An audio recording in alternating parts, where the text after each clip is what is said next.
ఓం నమ శివాయ శ్రీ మాత్రే నమః. మిత్రులకి శ్రేయోభిలాషులకి అలాగే నన్ను ఇంతగా ఆదరిస్తున్న యూట్యూబ్ ప్రేక్షకులందరికీ కూడా పేరు పేరు ధన్యవాదాలు. మిత్రులారా, మీ అందరికీ కూడా ఆ పరాదేవత ఎల్లవేళలా మీతో ఉండి మీ మనోవంచలు నెరవేర్చాలని మనస్ఫూర్తిగా కోరుకుంటున్నాను. మనం ఈ రోజున ఒక అద్భుతమైన ఉపాయం తెలుసుకుందాం. మన ఇంట్లో ఉండే వస్తువులతో, ఆహార పదార్థాలు, మన పోపుల డబ్బాలో ఉండే పదార్థాలతో ఆరోగ్యం గురించి గృహవైద్యంలో ఒక అద్భుతమైన ఉపాయం తెలుసుకుందాం.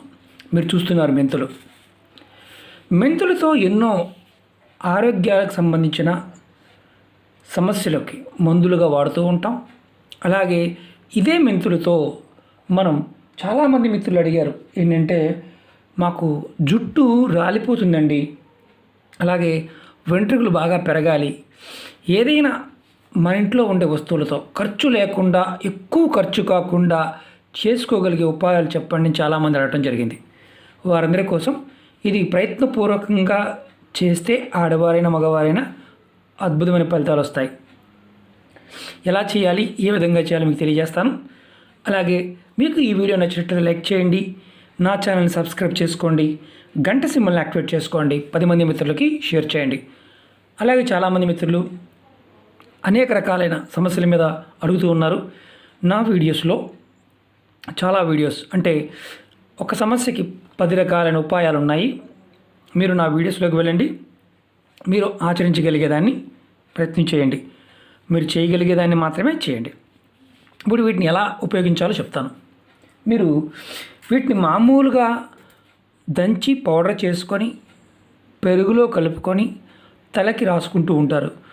చాలామంది ఏమంటుంటారు, తల చలవ చేస్తుంది, చుండ్రు తగ్గుతుంది, వెంట్రుకలు చక్కగా మెత్తగా అవుతాయని చెప్తుంటారు. అలాగే వీటిని చక్కగా మీరు మొక్కలుగా వేసి ఆకుకూర, మెంతుకూర అంటాం కదా, ఆకుకూరగా మార్చిన తర్వాత కూడా చక్కగా వాడుకోవచ్చు. మీరు వారంలో ఒక్కసారి ఏదైనా సరే తగినంత, అంటే ఒక మెంతుకూర ఇంత తీసుకున్నారనుకోండి, దానితో పాటు తగినంత నీళ్ళల్లో చక్కగా దాన్ని నూరండి. మనం మిక్సీలో వేసినా కానీ మెత్తగా అయిపోతుంది, అంటే జ్యూస్ లాగా చేయండి. చేసిన తర్వాత దాన్ని మీరు వీలైతే మీకు మెంతుకూర అవైలబిలిటీ ఉంటాయి, మెంతులు అవైలబిలిటీ ఉంటాయి, ఆకుకూర కూడా అవైలబిలిటీలో ఉంటే ప్రతిరోజు కూడా స్నానానికి ముందు, ప్రతిరోజు పెట్టుకోవచ్చు, దీనివల్ల ఎలాంటి సైడ్ ఎఫెక్ట్స్ ఉండవు. తలకి చక్కగా మీరు స్నానానికి ముందు, తల స్నానానికి ముందు చక్కగా మీరు తలకు పట్టించుకొని ఆరిన తర్వాత పలచగా రాసుకోండి. ఎక్కువగా రాయాల్సిన అవసరం, పలచగా రాసుకోండి. ఆరిన తర్వాత తల స్నానం చేస్తూ ఉండండి. మీ తల వెంట్రుకలు చక్కగా అందంగా వస్తాయి, ఇది బాగా పెరుగుతాయి. అలాగే చుండ్రు తగ్గుతుంది.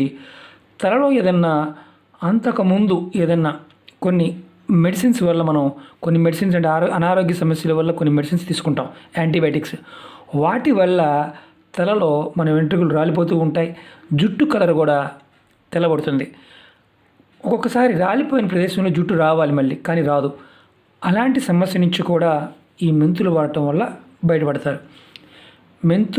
మెంతు కూర అంటే మెంతులని మొలకలు వచ్చిన తర్వాత ఆకును వాడటం వల్ల ఇంకా సైడ్ ఎఫెక్ట్స్ లేకుండా ఉంటుంది. ఈ మెంతులను కూడా చక్కగా పౌడర్ చేసుకొని మీరు పెరుగులో కలుపుకొని కూడా, మీకు అందరికీ తెలుసు, తలకు పట్టించుకుంటూ ఉంటారు. నెక్స్ట్ వీడియోలో ఇంకా మెంతుల గురించి, ఆరోగ్య సమస్యల పాయింట్ ఆఫ్ వ్యూలో ఎలా ఉపయోగించుకోవాలో తెలియజేస్తాను. మీకు ఈ వీడియో నచ్చినట్టు లైక్ చేయండి, నా ఛానల్ సబ్స్క్రైబ్ చేసుకోండి, గంట సింబల్ యాక్టివేట్ చేసుకోండి, 10 మంది మిత్రులకు షేర్ చేయండి. ఓం నమ శివాయ శ్రీ మాత్రే నమః.